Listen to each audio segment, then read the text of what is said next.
हर दिन, हर घंटे, बल्कि हर सेकंड पूरी दुनिया में डेटा का एक विशाल महासागर पैदा हो रहा है। बिल्कुल।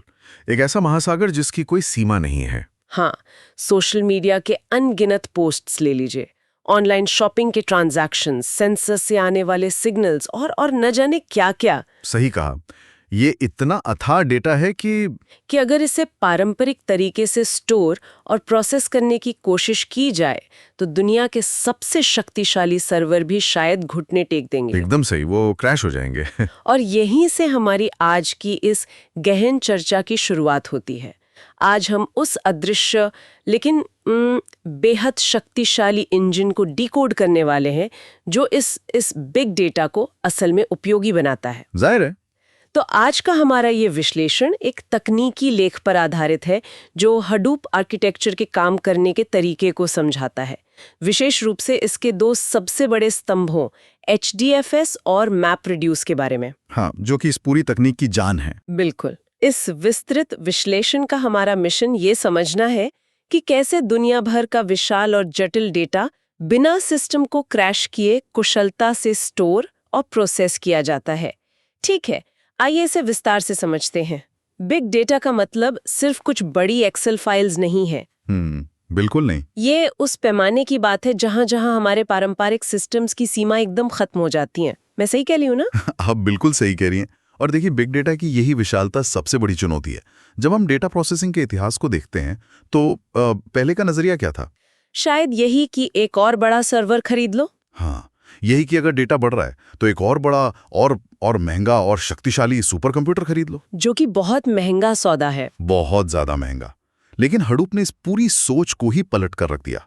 ये एक ऐसा ओपन सोर्स फ्रेमवर्क है जिसने साबित किया कि आपको, मेरा मतलब है किसी भी कंपनी को, एक विशाल सुपर कंप्यूटर की जरूरत नहीं है। अच्छा, तो फिर ये काम कैसे करता है? इसके बजाय ये कंप्यूटरों के एक बड़े समूह, जिसे हम आम भाषा में क्लस्टर कहते हैं, उस पर डेटा प्रोसेसिंग और स्टोरेज को फैला देता है। यानी काम को बांट देना। बिल्कुल। हम सभी डिस्ट्रीब्यूटेड कंप्यूटिंग के मूल सिद्धांत को जानते हैं, जहां काम को कई हिस्सों में बांट दिया जाता है। लेकिन हडूप जिस पैमाने पर और जिस अनोखे तरीके से इसे लागू करता है, वो इसे एक असली गेम चेंजर बनाता है। यानी एक बहुत बड़े और महंगे सर्वर पे करोड़ों रुपए खर्च करने के बजाय ये तकनीक बहुत सी आम मशीनों को एक साथ जोड़कर एक तरह की महामशीन बना देती है। एकदम सटीक, एक महामशीन। और जैसा कि हम जानते हैं, इस तरह काम को बांटने से परफॉर्मेंस तो आसमान छूने ही लगती है, साथ ही जो फॉल्ट टॉलरेंस है वो भी बहुत बेहतर हो जाता है। हाँ, फॉल्ट टॉलरेंस इसका बहुत बड़ा हिस्सा है। क्योंकि अगर 100 मशीनों में से एक मशीन अचानक बंद भी हो जाए तो बाकी 99 मशीनें काम को संभाल लेंगी। एकदम सही। और इसी सिद्धांत को जमीन पर उतारने के लिए हडूप के दो मुख्य हिस्से काम करते हैं। पहला हिस्सा इस बात की चिंता करता है कि अब इतने बड़े डेटा को रखा कहाँ जाए, स्टोरेज की समस्या। हाँ, और दूसरा हिस्सा इस बात पर केंद्रित है कि उस रखे हुए डेटा में से काम की चीजें कैसे निकाली जाए, यानी प्रोसेसिंग। तो अगर हम पहले हिस्से यानी स्टोरेज की बात करें तो वो है HDFS, यानी हडूप डिस्ट्रीब्यूटेड फाइल सिस्टम। बिल्कुल, ये हडूप का स्टोरेज लेयर है। अब देखिए, पेटाबाइट्स डेटा को संभालना कोई मजाक तो है नहीं, लेकिन HDFS इसे बहुत ही उच्च विश्वसनीयता के साथ करता है। यहाँ यह विषय और भी दिलचस्प हो जाता है, क्योंकि जब हम इस आर्किटेक्चर की गहराइयों में जाते हैं तो स्रोत में दी गई एक बात जो तुरंत ध्यान खींचती है वो है फाइलों को स्टोर करने का तरीका। हाँ, जो कि बहुत अलग है। आमतौर पर कंप्यूटर में फाइलें कुछ किलोबाइट्स या बहुत हुआ तो कुछ मेगाबाइट्स के ब्लॉक्स में सेव होती हैं, लेकिन HDFS तो जैसे अलग ही दुनिया में काम करता है। ये फाइलों को बहुत बड़े ब्लॉक्स, आमतौर पर 128 MB या 256 MB के ब्लॉक्स में तोड़ देता है। ये आकार सामान्य फाइल सिस्टम्स की तुलना में इतना विशाल है कि पहली बार में ये बहुत बहुत अजीब लगता है। ऐसा करने के पीछे की असली इंजीनियरिंग क्या है? असल में ये HDFS के डिजाइन का सबसे शानदार हिस्सा है। फाइलों को इतने बड़े ब्लॉक्स में तोड़ने का सीधा संबंध इस सिस्टम की 4 प्रमुख विशेषताओं से है। अच्छा, वो 4 विशेषताएं कौन सी हैं? अगर हम पहली विशेषता पर गौर करें तो वो है स्केलेबिलिटी। स्केलेबिलिटी यानी सिस्टम को बड़ा करने की क्षमता। हाँ, जब पेटाबाइट्स का डेटा हो तो उसे छोटे छोटे टुकड़ों में रखना मेटा डेटा का एक बहुत बड़ा सिरदर्द बन जाएगा। सिस्टम को ये याद रखने में ही अपनी सारी ऊर्जा लगानी पड़ेगी कि कौन सा छोटा टुकड़ा कहाँ रखा है। समझ रही हूँ। 256 MB के बड़े ब्लॉक्स बनाने से ये हिसाब रखना बहुत आसान हो जाता है और जैसे जैसे और डेटा आता है क्लस्टर में बस नई मशीनें जोड़नी होती हैं, जिन्हें नोड्स कहते हैं, राइट? हाँ, नोड्स। और HDFS उन नए ब्लॉक्स को उन नई मशीनों पर अपने आप डिस्ट्रीब्यूट कर देता है। अगर मैं इसे एक उपमा से समझूं तो ये ऐसा है जैसे एक बहुत बड़े गोदाम में सामान रखना। अगर गोदाम में सुइयों के छोटे छोटे पैकेट रखे जाएं तो इन्वेंट्री रजिस्टर इतना बड़ा हो जाएगा कि उसे संभालना ही एक अलग काम बन जाएगा। बिल्कुल सही उपमा है। लेकिन अगर सामान को बड़े बड़े शिपिंग कंटेनर्स में पैक करके रखा जाए तो उनका हिसाब रखना भी आसान है और जब गोदाम भर जाए तो बस एक नया कमरा जोड़कर वहां नए कंटेनर्स रखना शुरू कर सकते हैं। ये एक बहुत ही सटीक उपमा है और उन शिपिंग कंटेनर्स को सुरक्षित रखना HDFS की दूसरी और शायद सबसे अहम खूबी है, जो कि फॉल्ट टॉलरेंस है। जी हाँ, फॉल्ट टॉलरेंस। ये सिस्टम जानता है कि वो जिन मशीनों पर चल रहा है वे कभी भी फेल हो सकती हैं। इसलिए जब HDFS डेटा को बड़े ब्लॉक्स में तोड़ता है तो वो हर ब्लॉक की कई कॉपीज बनाता है और उन्हें क्लस्टर के अलग अलग मशीनों पर रख देता है। ये बात सुनने में तो बहुत अच्छी लगती है, लेकिन अगर हम इसे व्यवहारिक तौर पर देखें तो हजारों सस्ती मशीनों का उपयोग हो रहा है। हाँ, कमोडिटी हार्डवेयर। सस्ती मशीनें यानी रोज किसी न किसी हार्ड ड्राइव का क्रैश होना या मदरबोर्ड का जलना तो तय है। तो HDFS इस रोज के सिरदर्द को कैसे संभालता है? देखिए, यही तो इसकी खूबसूरती है, क्योंकि हर डेटा ब्लॉक की कई कॉपीज पहले से ही अलग अलग नोड्स पर मौजूद हैं। सिस्टम को मशीन के खराब होने से कोई घबराहट नहीं होती। मतलब कोई डेटा लॉस नहीं? मान लीजिए एक नोड अचानक काम करना बंद कर दे, HDFS को जैसे ही इसका पता चलता है वो तुरंत उस ब्लॉक की दूसरी कॉपी का उपयोग करना शुरू कर देता है जो किसी अन्य स्वस्थ मशीन पर सुरक्षित रखी है। ये तो बहुत तेज प्रक्रिया होगी। बहुत तेज। और सिर्फ इतना ही नहीं, वो बैकग्राउंड में उस ब्लॉक की एक और नई कॉपी बनाकर किसी तीसरी मशीन पर डाल देता है, ताकि हमेशा उतनी ही कॉपीज बनी रहें। हाँ बिल्कुल, ताकि सुरक्षा का स्तर हमेशा बना रहे, डेटा का भी खोता नहीं है और हमेशा सुलभ रहता है। ये तो वाकई बेमिसाल है। तीसरी विशेषता जो लेख में सामने आती है वो है हाई थ्रूपुट। हाँ, थ्रूपुट। अब चूंकि डेटा इतने बड़े बड़े ब्लॉक्स में कई मशीनों पर फैला हुआ है तो इसका मतलब है कि जब उस डेटा को पढ़ने की बारी आती होगी तो एक ही समय में कई मशीनें समानांतर रूप से अपना अपना हिस्सा पढ़ रही होती हैं, है ना? एकदम सही। थ्रूपुट का सीधा सा मतलब है कि सिस्टम एक दिए गए समय में कितना डेटा प्रोसेस कर सकता है।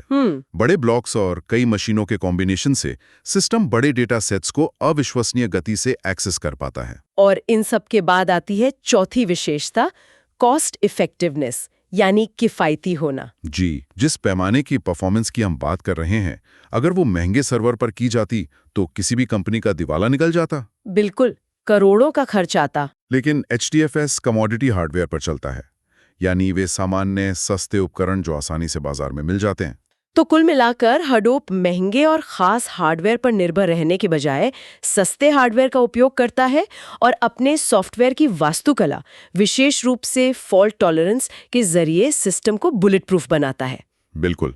लेकिन एक बात जो सोचने वाली है, जब पेटाबाइट्स डेटा हजारों ब्लॉक्स में टूटकर हजारों अलग अलग सस्ती मशीनों पर बिखरा पड़ा है, तो इस पूरी अव्यवस्था को मैनेज कौन कर रहा है? हाँ, कोई तो मैनेजर चाहिए। कोई तो ऐसा सेंट्रल सिस्टम होगा जो ये हिसाब रखता होगा कि कौन सा ब्लॉक कहाँ रखा है। इस पूरी व्यवस्था को अनुशासित रखने के लिए HDFS में दो मुख्य मैनेजर्स होते हैं, नेम नोड और डेटा नोड्स। नेम नोड और data nodes, okay. Name node को आप पूरे स्टोरेज सिस्टम का दिमाग कह सकते हैं। ये खुद कोई असली डेटा स्टोर नहीं करता, बल्कि ये मेटा डेटा का प्रबंधन करता है। एक इंडेक्स की तरह। बिल्कुल, एक विशाल इंडेक्स की तरह। ये याद रखता है कि कौन सी फाइल कितने ब्लॉक्स में टूटी हैं और हर ब्लॉक की कौन सी कॉपी किस विशिष्ट डेटा नोड पर मौजूद है। तो नेम नोड एक तरह से उस बड़े गोदाम का मुख्य मैनेजर है जिसके पास सारा रजिस्टर है, और डेटा नोड्स वो जगह है या वो मजदूर है जो वास्तव में उन बड़े कंटेनर्स को अपने पास रखते हैं। एकदम सटीक। डेटा नोड्स ही वो मशीनें हैं जो वास्तव में क्लस्टर में डेटा ब्लॉक्स को स्टोर करती हैं। तो काम बटा हुआ है। हाँ, जब भी किसी फाइल को पढ़ना या लिखना होता है तो सबसे पहले नेम नोड से संपर्क किया जाता है। नेम नोड रास्ता दिखाता है और फिर असल डेटा का लेन देन सीधे डेटा नोड्स के साथ होता है। ये विभाजन सुनिश्चित करता है कि सिस्टम तेजी से काम करे। स्टोरेज का ये पूरा ढांचा बहुत ही स्पष्ट हो गया है। HDFS ने डेटा को बड़े टुकड़ों में तोड़ा, उसकी कई कॉपीज बनाई, सस्ते हार्डवेयर पर उसे सुरक्षित रखा और नेम नोड ने सबका हिसाब रखा। स्टोरेज का काम पूरा हुआ। लेकिन असली चुनौती तो अब शुरू होती है। डेटा का इतना बड़ा पहाड़ खड़ा तो कर लिया, लेकिन इसमें से काम की जानकारी कैसे निकाली जाए? पेटाबाइट्स डेटा को छानकर उसमें से इनसाइट्स निकालना कोई आसान काम तो है नहीं। और यहाँ जो बात सबसे आकर्षक है वो है हडूप का दूसरा सबसे महत्वपूर्ण घटक, मैप रिड्यूस। अगर HDFS वो जगह है जहां डेटा सोता है, तो मैप रिड्यूस वो दिमाग है जो उस डेटा को जगाकर उससे काम लेता है। क्या बात है, बहुत अच्छी तरह समझाया। ये एक प्रोग्रामिंग मॉडल है जो इस विशाल डेटा को उसी क्लस्टर पर समानांतर रूप से प्रोसेस करने की सुविधा देता है। समानांतर रूप से प्रोसेस करना। इसे अगर हम थोड़ा और गहराई से समझें तो ये काम कैसे करता है, क्योंकि एक ही काम को हजारों मशीनों से एक साथ करवाना समन्वय का यानी कोऑर्डिनेशन का एक बहुत बड़ा काम लगता है। इसे एक बहुत ही क्लासिक उपमा से समझते हैं। मान लीजिए एक बहुत विशाल लाइब्रेरी है। अच्छा। जिसमें लाखों किताबें हैं। ठीक है, लाखों किताबें। और किसी को हर किताब में मौजूद हर एक शब्द को गिनना है कि कौन सा शब्द कितनी बार आया है। ओह, ये तो बहुत बड़ा काम है। अगर एक ही व्यक्ति सारी किताबें पढ़ने और गिनने बैठेगा तो शायद उसकी पूरी उम्र निकल जाए। बिल्कुल। मैप रिड्यूस इस असंभव लगने वाले काम को छोटे छोटे सब टास्क में बांट देता है। वो हर किताब को एक अलग व्यक्ति यानी एक अलग नोड को दे देता है ताकि वे सब एक ही समय में अपना अपना काम कर सकें। तो मैप रिड्यूस की इस प्रक्रिया में जो दो नाम आते हैं, मैप फंक्शन और रिड्यूस फंक्शन, वे इस लाइब्रेरी वाले काम में कहाँ फिट बैठते हैं? अगर मैं सही समझ रही हूँ तो मैप फंक्शन शायद उस पहले चरण की तरह है जहां हर डेटा पॉइंट पे जाकर एक तरह का टैग लगाया जाता है। आपने बिल्कुल सही पकड़ा। मैप फंक्शन प्रक्रिया का पहला और बेहद महत्वपूर्ण कदम है। यह इनपुट डेटा को लेता है यानी उन किताबों को पढ़ता है और डेटा को की वैल्यू पेयर्स में बदल देता है। की वैल्यू पेयर्स? हाँ, की एक विशिष्ट पहचान है और वैल्यू उससे जुड़ा डेटा है। लाइब्रेरी के उदाहरण में मैप फंक्शन का काम होगा हर शब्द को पढ़ना और एक पेयर बनाना। जैसे अगर शब्द मिला दुनिया, जैसे ही उसे दुनिया शब्द मिलेगा वो एक पेयर बनाएगा, दुनिया, 1। अगली बार फिर दुनिया मिलेगा तो एक और पेयर बनेगा, दुनिया, 1। और ये काम सभी नोड्स पर एक साथ चल रहा है? बिल्कुल, ये काम हजारों नोड्स पर एक साथ हो रहा होता है। समझ आ गया। तो मैप फंक्शन ने पूरे डेटा को खंगालकर उसके अनगिनत छोटे छोटे की वैल्यू पेयर्स बना दिए। पूरे क्लस्टर में हर मशीन के पास ऐसे लाखों पेयर्स इकट्ठे हो गए। हाँ। लेकिन ये तो सिर्फ आधा काम हुआ। अब इस सारे बिखरे हुए इंडेक्स को समेटकर एक फाइनल रिपोर्ट बनानी है और यहीं रिड्यूस फंक्शन की एंट्री होती होगी। एकदम सही जगह पर आपने रिड्यूस को रखा। रिड्यूस फंक्शन का काम ही है इस बिखरे हुए आउटपुट को एक अर्थपूर्ण निष्कर्ष में बदलना। ओके। ये मैप फंक्शन से निकले हुए सभी पेयर्स को इनपुट के रूप में लेता है। फिर सिस्टम एक बहुत ही चतुर काम करता है। वह समान की वाले सभी पेयर्स को एक साथ मिलाता है। इसे शफलिंग कहते हैं। शफलिंग। और उन्हें एक विशिष्ट रिड्यूस फंक्शन के पास भेज देता है। यानी पूरे क्लस्टर में जहां जहां भी दुनिया शब्द मिला था, उन सभी दुनिया 1 पेयर्स को इकट्ठा करके रिड्यूस फंक्शन के हवाले कर दिया जाता है। बिल्कुल। और फिर रिड्यूस फंक्शन उन सभी एकों को जोड़कर एक फाइनल संक्षिप्त आउटपुट तैयार कर देता है, जैसे दुनिया 5000। बिल्कुल, रिड्यूस फंक्शन उन मध्यवर्ती नतीजों को मिलाकर एक अंतिम आउटपुट देता है। अब जरा इसकी ताकत का अंदाजा लगाइए। हाँ। जब ये प्रक्रिया पेटाबाइट्स डेटा पर हजारों मशीनों के जरिए एक साथ चल रही होती है, तो जो काम पारंपरिक तरीके से महीनों ले सकता था, वो कुछ ही मिनटों या घंटों में पूरा हो जाता है। ये सच में दिमाग को चकरा देने वाला है। लेकिन फिर वही सवाल उठता है जो HDFS के समय उठा था। हजारों मशीनें एक साथ मैप और रिड्यूस का काम कर रही हैं। इस पूरे सर्कस का रिंगमास्टर कौन है? हमारे विश्लेषण में जॉब ट्रैकर और टास्क ट्रैकर्स का जिक्र आता है। हाँ, इस पूरी प्रक्रिया को बिना किसी रुकावट के चलाने के लिए बेहतरीन समन्वय की जरूरत होती है। यहाँ जॉब ट्रैकर मुख्य मैनेजर की भूमिका निभाता है। जॉब ट्रैकर यह नेम नोड से बात करता है ताकि पता चल सके कि डेटा कहाँ रखा है, और फिर यह तय करता है कि कौन सा मैप या रिड्यूस काम किस मशीन पर भेजा जाएगा। यह पूरी प्रक्रिया पर ऊपर से नजर रखता है। और टास्क ट्रैकर्स शायद वो होते हैं जो हर एक मशीन या नोड पर बैठकर असल काम करवा रहे होते हैं। जी हाँ, टास्क ट्रैकर्स हर व्यक्तिगत नोड पर मौजूद होते हैं। वे जॉब ट्रैकर के आदेशों का पालन करते हैं और वास्तव में मैप या रिड्यूस टास्क को चलाते हैं। साथ ही वे लगातार जॉब ट्रैकर को पिंग करते रहते हैं, अपनी स्थिति की रिपोर्ट देते रहते हैं कि मैं जिंदा हूं और काम कर रहा हूं। और यहाँ फिर से फॉल्ट टॉलरेंस की बात आती है ना? बिल्कुल। मान लीजिए कोई टास्क ट्रैकर काम करते करते बीच में ही फेल हो जाए, मशीन बंद हो जाए, तो क्या पूरी प्रोसेसिंग रुक जाएगी? बिल्कुल नहीं। और यही हडूप की वास्तुकला की एक और बहुत बड़ी जीत है। कैसे? जॉब ट्रैकर को जैसे ही पता चलता है कि किसी टास्क ट्रैकर से रिपोर्ट आना बंद हो गई है, वो पैनिक नहीं करता।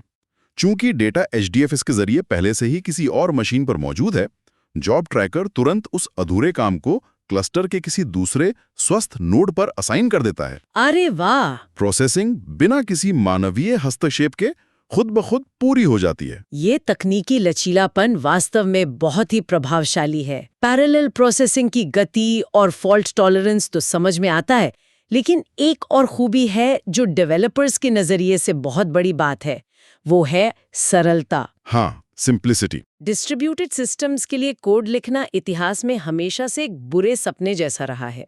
नेटवर्क फेलियर्स, डेटा का लेन देन, सिंक्रोनाइजेशन, ये सब बहुत जटिल है।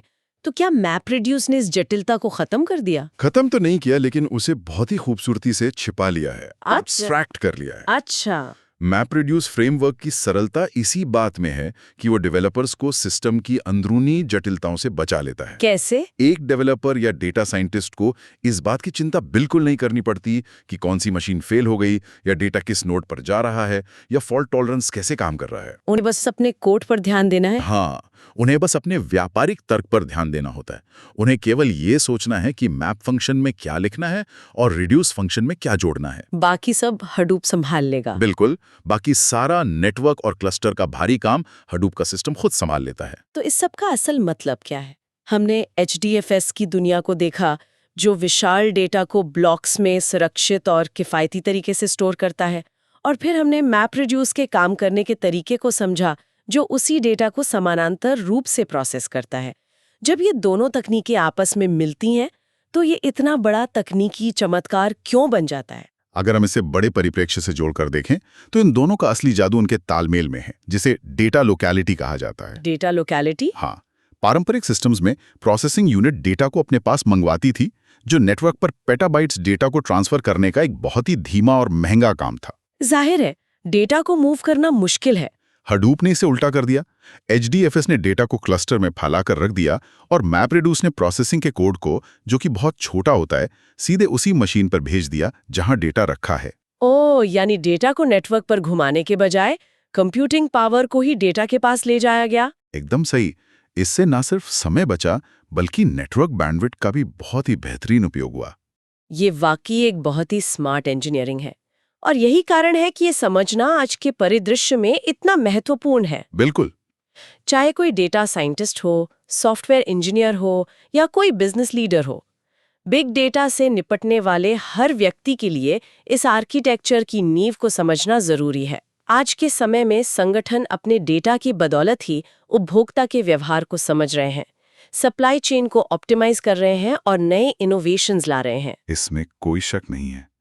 ये तकनीक संगठनों को सशक्त बनाती है कि वे उस डेटा से वास्तविक मूल्य निकाल सकें, जिससे पहले सिर्फ एक बोझ माना जाता था। सही बात है। बिग डेटा एनालिटिक्स जिस गति और जिस पैमाने पर आज हो रहा है, वो हडूप के इस आधारभूत ढांचे के बिना शायद कभी संभव ही नहीं हो पाता। तो इस पूरी चर्चा को अगर हम एक धागे में पिरोएं, तो हमने देखा कि हडूप सिर्फ एक सॉफ्टवेयर नहीं, बल्कि डेटा से निपटने का एक पूरा नजरिया है। बिल्कुल। HDFS की स्टोरेज क्षमता ने ये साबित किया कि महंगे हार्डवेयर की कोई जरूरत नहीं है। 128 MB या 256 MB के बड़े ब्लॉक्स और रिडंडेंसी के जरिए कमोडिटी हार्डवेयर पर भी पेटाबाइट्स डेटा को सुरक्षित रखा जा सकता है। हाँ। और MapReduce ने मैप और रिड्यूस फंक्शंस के जरिए हजारों मशीनों पर एक साथ काम करवाकर डेटा प्रोसेसिंग की गति को महीनों से घटाकर मिनटों में ला दिया। ये पूरा सिस्टम अपनी स्केलेबिलिटी, फॉल्ट टॉलरेंस और कॉस्ट इफेक्टिवनेस के लिए जाना जाता है। इससे एक अहम सवाल खड़ा होता है। कैसा सवाल? हमने देखा कि कैसे HDFS सस्ते कमोडिटी हार्डवेयर पर निर्भर करता है और इस धारणा पर काम करता है कि हार्डवेयर कभी भी फेल हो सकते हैं। हाँ। इसलिए ये सुरक्षा के लिए हर डेटा ब्लॉक की कई कई कॉपीज बनाता है। ये रिडंडेंसी आज के समय में बहुत ही शानदार और सुरक्षित तरीका लगता है, लेकिन जरा इसके भविष्य और इसकी भौतिक सच्चाई पर विचार कीजिए। भौतिक सच्चाई? आप भविष्य के पैमाने की ओर इशारा कर रहे हैं? जी हाँ, आज हम पेटाबाइट्स डेटा को मैनेज कर रहे हैं और कह रहे हैं कि ये किफ़ायती है, लेकिन दुनिया भर में हर दिन पैदा होने वाले डेटा की गति तेजी से बढ़ रही है। बहुत तेजी से।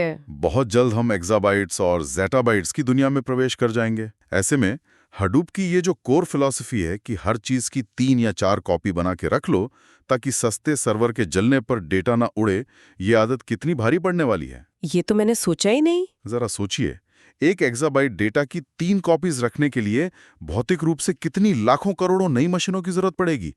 उन मशीनों को रखने के लिए कितने विशाल डेटा सेंटर्स चाहिए होंगे, और सबसे बड़ा सवाल, उन्हें चलाने और ठंडा रखने के लिए कितनी ऊर्जा और बिजली की आवश्यकता होगी। ये सच में एक बहुत ही गंभीर विचार है। जिस तकनीक को आज कॉस्ट इफेक्टिव माना जा रहा है, क्या वो एक दिन हमारी भौतिक दुनिया के संसाधनों जैसे सिलिकॉन, जमीन और बिजली के लिए एक नई और बहुत बड़ी चुनौती नहीं बन जाएगी? जब डेटा ब्रह्मांड के आकार का हो जाएगा, तो क्या हम डेटा को बार बार कॉपी करने की इस विलासिता को बर्दाश्त कर पाएंगे? ये एक बेहद विचारोत्तेजक और गहरा प्रश्न है। अक्सर ये सवाल मन में आता है कि क्या तकनीकी समाधान अपनी ही सफलता के बोझ तले दब सकते हैं?